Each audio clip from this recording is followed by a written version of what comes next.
வணக்கம் தோழீஸ். இன்றைக்கி என்ன நம்ம ஸ்டிச் பண்ணுறோன்னு பார்த்துட்டு இருக்கீங்கன்னா, நேற்று உள்ள வீடியோவில் உள்ள இது செகண்ட் வீடியோ தான். இது வந்து ஃப்ரண்ட் பார்ட் எப்படி ஸ்டிச் பண்ணுறேன்னு பார்க்கலாம். ஃபஸ்ட்டு வந்து ப்ளவுஸோட மெயின் பார்ட்டையும் லைனிங் பீஸையும் ஒன்றா வச்சு ஸ்டிச் பண்ணி எடுத்துக்கலாம். எடுத்ததுக்கப்புறம் சைடில் மிச்சம் உள்ள துணியெல்லாம் நம்ம அழகாக சேஃபாக கட் பண்ணி எடுத்துக்கணும்.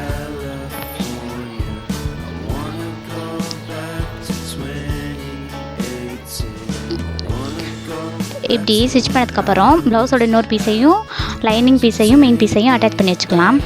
வச்சதுக்கப்புறம் ரெண்டும் சரியான அளவில் இருக்கான்னு செக் பண்ணிக்கலாம்.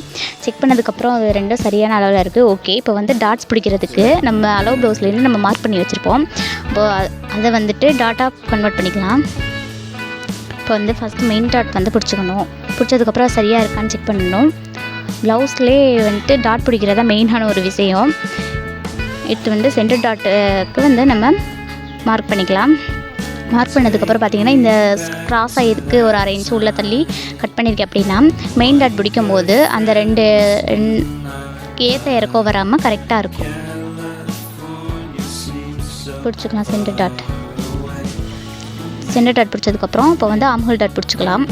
ஆம்ஹோல் டாட் வந்து பிடிக்கும்போது கரெக்டாக மார்க் பண்ணி பிடிச்சிக்கணும். துணி எங்கே கரெக்டாக சேருதோ அதுதான் கரெக்டான மெஷர்மெண்ட்டாக இருக்கும். அதை நம்ம ஸ்டிச் பண்ணி எடுத்துக்கலாம். பர்ஃபெக்டான கப் ஷேப் ரெடி ஆகிடுச்சு நமக்கு.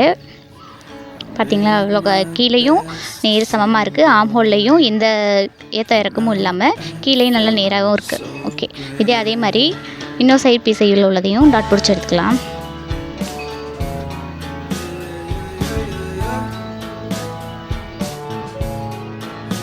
இப்படி 3 சைடும் நம்ம டாட் பிடிச்சி எடுத்துக்கலாம். டாட் பிடிச்சி எடுத்ததுக்கப்புறம் 2 பீஸையும் ஒன்றா வச்சு பாருங்கள், கரெக்டாக இருக்குது. ஓகே, இந்த வீடியோ பிடிச்சிருந்துச்சுன்னா லைக் பண்ணுங்கள், சப்ஸ்கிரைப் பண்ணுங்கள். தேங்க்யூ.